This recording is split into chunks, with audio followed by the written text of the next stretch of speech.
Hey everybody, it's Michelle Metzner and welcome to this tutorial on how to set up your electronic gradebook in the D2L learning management system. So let's go ahead and get into it. When you first log into the D2L system, you will be placed on the landing page. This is where all of your courses are listed. So let's go ahead and just access this first course here by clicking on it. And that'll take us to our home page. So in order to set up a gradebook, you'll want to go up here in the upper navigation bar to grades. And we're going to start with some personalization first. So the first thing we want to do is go over here to settings. And then we see our personal display options right here. So we can just go down through here and manage in the managing view display options. I'm just going to leave these two under user details unchecked, but under grade details, I want to make sure all three of these items are checked: the points grade, the grade scheme symbol, and the grade scheme color. You can change the number of characters to display for text items. You can change the number of columns before user details repeat. You can choose the number of users before a column header repeats.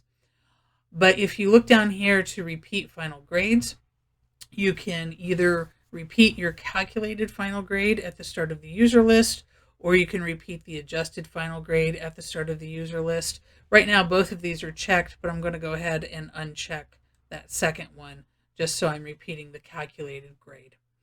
And then you can change the start page that you land on. If you click this menu here, you can either start at the enter grades, the manage grades, the grade settings, the grade schemes, or the setup wizards page.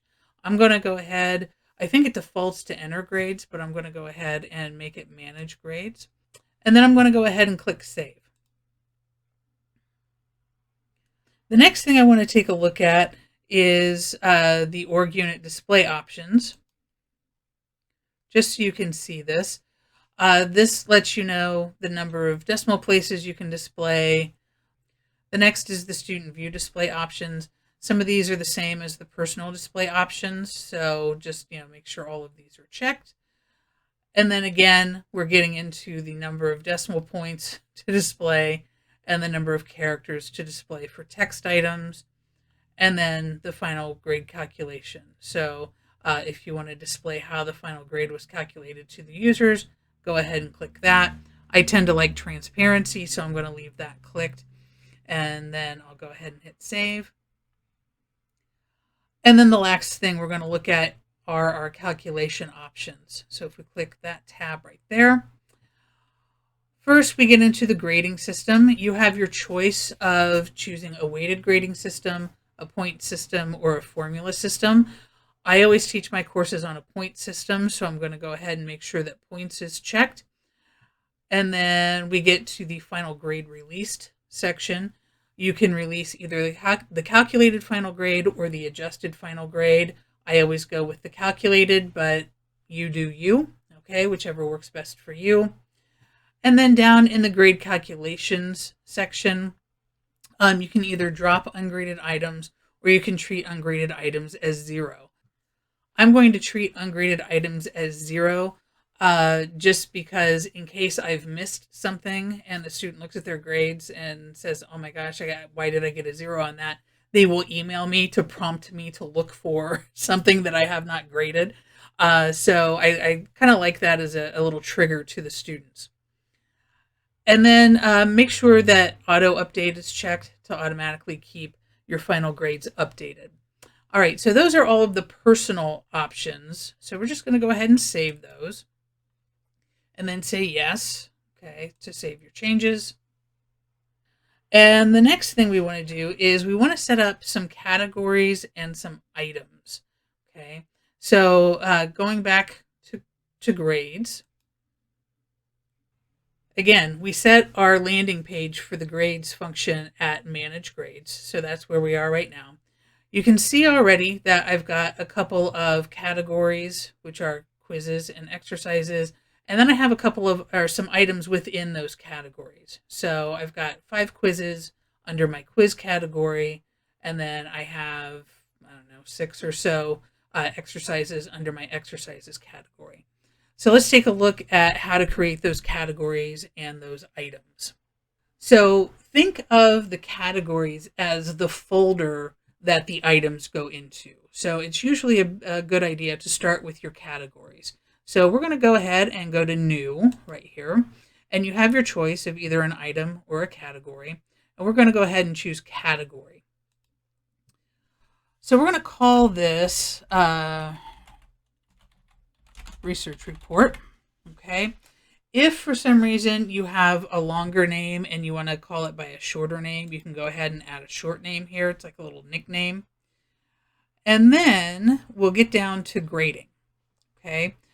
I don't ever let points students earn more than the stated points. So I'm just going to not check the can exceed box. I do want this in the final grade calculation, so I'm not going to check this box either. But if you have something that you assign that you want to exclude from the final grade calculation, go ahead and check that box. In terms of distribution, there are going to be 2 of these research reports that the students will have to do, and I want to distribute the same points for that assignment across all items. And so I'm going to come right here to the points per item and set the point value for those 2 research reports, okay, at 25. You have a couple of other options here. I don't tend to mess with those, so I'm just going to go ahead and scroll down. I don't tend to display class averages or grade distributions, and I don't tend to override anything. So right now I think I'm pretty well set on this category. So I'm going to go ahead and hit Save and Close. And that's going to go ahead and take us back out to our Manage Grades landing page. And if you scroll down a little bit, you will see a brand new category called Research Report. So Research Report is my latest category. So I want to put a document or an assignment in the Research Report area. So I'm going to go ahead and click New. And now I'm going to click create an item to put in that category. So when you click on item, you go to the new grade item page, and you need to choose a grade item type. Now you can go by numeric, select box, pass fail, formula, calculated, or text. I tend to do mine all on a point system, so I'm going to choose numeric. And then we get to name our grade item. So this is going to be called Research Report 1. I'm going to go ahead and skip the short name because this is relatively short. Now it asks for the category. So when I click this drop-down menu, I can put it either in quizzes, exercises, or research report. Since this is a research report, that's where I'm going to go ahead and put it. And then if I want to, I can go ahead and put a description here in this dialog box. You'll see as we scroll down, under grading, maximum points, it says 25, but it looks like it's been grayed out a little bit. So no matter how much I click, I can't change that.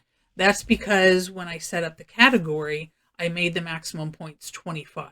Okay, so I can't change that here.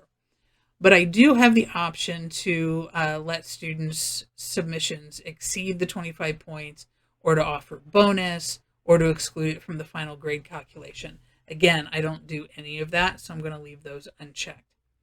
Now, when you get to grade scheme, you have 2 choices for your grade scheme. You have either the organizational letter grade, which is the default, or you can do the percentage, okay?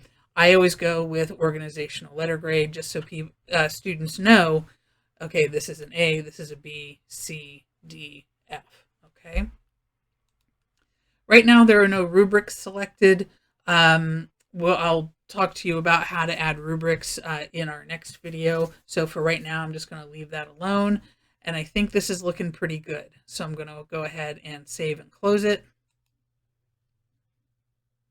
All right, so that was just a real quick and dirty on how to set up your gradebook, including personalizing the layout of it and adding categories and items. As always, if you have any questions, please email me at michelle.metzner@wright.edu, and I'll do my best to answer them. Until next time.